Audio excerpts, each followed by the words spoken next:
اعوذ باللہ من الشیطان الرجیم بسم اللہ الرحمن الرحیم. یہ نغمہ فصل گل ولالا کا نہیں پابند. یہ نغمہ فصل گل ولالا کا نہیں پابند. بہار ہو کہ خزاں لا الہ الا اللہ. عزیز طلبہ و طالبات السلام علیکم. آج مورخ 15 جون 2020 عیسوی کو میں 11th اور 12th کلاس کے طلبہ و طالبات کے سامنے پھر حاضر ہوں اس ویڈیو کے ذریعے، اور ہمارا ٹاپک ہے اردو غزل کی ابتدا اور ارتقاء. یہ ٹاپک، یہ لیسن 9ویں اور 10ویں جماعت کے طلاب کے لیے بھی مستفید ہوگا. تو جہاں تک اس ٹاپک اردو غزل کی ابتدا اور ارتقاء کا تعلق ہے، اردو میں غزل کی ابتدا عربی شاعری کے اثر سے ہوئی اور فارسی شاعروں نے غزل کو واقعی غزل بنایا. اردو غزل گوئی کا آغاز دکن میں ہوا. اردو کے پہلے غزل گو شاعر سلطان محمد کلی قطب شاہ تھے، لیکن پہلے باضابطہ غزل گو شاعر ولی محمد دکنی ہیں. انہوں نے اردو شاعری کو سربلندی عطا کی. اس وقت دہلی میں شاہ حاتم، مظہر جانی جانان اور آئبرو تھے. ان شعراء کے بعد غزل اپنے زرین دور میں داخل ہوئی. میر تقی میر کو بادشاہ غزل کہا جاتا ہے اور استاد شاعر مانا جاتا ہے.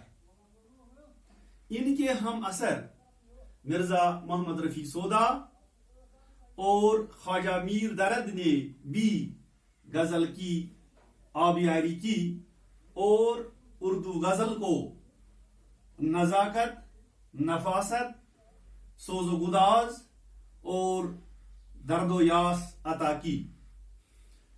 لکھنؤ میں میر حسن مصحفی اور جرات نے ماحول کے اثرات کی بدولت غزل میں معاملہ بندی اور بزلہ سنجی اور اریانی پیدا کی. ناسک اور خواجہ حیدر علی آتش نے دبستان لکھنؤ کی بنیاد ڈالی اور غزل کی آبیاری کی. اس کے بعد مرزا اسد اللہ خان غالب، حکیم مومن خان مومن اور شیخ محمد ابراہیم ذوق نے دبستانی دہلی کو ترقی دی.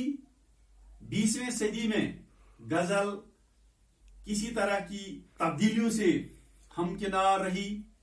اس کی حیت بدلنے کے ناکام تجربے ہوئے، لیکن اس کے موضوعات میں ہم آہنگی پیدا ہوئی.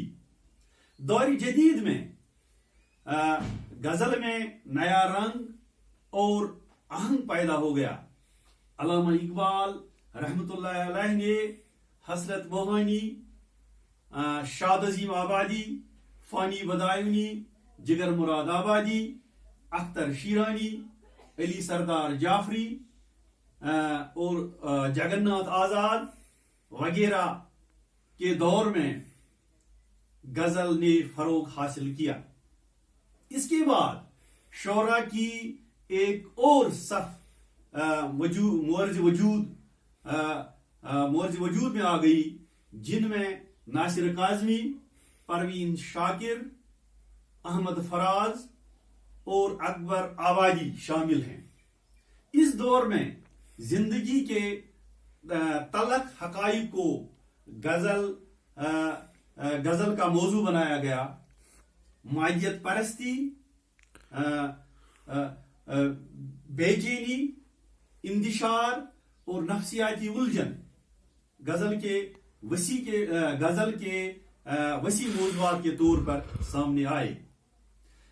دور نو کے شاعر کے لیے غزل جس طرح متنوع موضوعات کو قبول کرنے کے لیے اپنا دامن پھیلائے ہوئے ہے، اس سے یہ بات واضح ہو جاتی ہے کہ یہ صنف سخن اپنے اندر بے پناہ تخلیقی قوت اور وسعت رکھتی ہے۔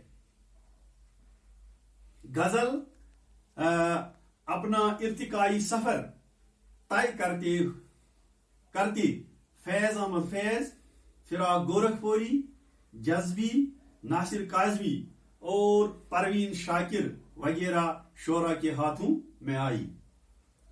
عہد حاضر کے مسائل جن میں سماجی اور سیاسی استحصال، معاشی بحران، معدیت پرستی، بے راہ روی، اخلاقی گراوٹ، اقتدار کی پامالی، انسان کی خدا سے دوری، دین و مذہب کی کھوکھلی نمائش، انسانی مساوات اور ہمدردی کا ڈھونگ، انسان کے ہاتھوں انسانیت کی بے حرمتی، اور ان تمام باتوں کے نتیجے میں پیدا ہونے والے ذہنی کرب اور انتشار شامل ہیں، جن کا ذکر غزل کا وسیع دامن اپنے اندر سمیٹے ہوئے ہے۔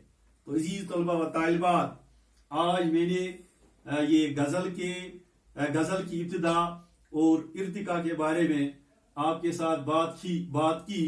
مجھے امید ہے کہ آپ نے اس ٹاپک کو اچھی طرح سے سمجھ لیا ہوگا اور اپنے گھروں میں آپ اپنی کتابوں کو کھول کر اس کو اور زیادہ سمجھنے اور اس کو حاصل کرنے کی کوشش کریں گے، مجھے امید ہے۔ وآخر دعوانا الحمدللہ۔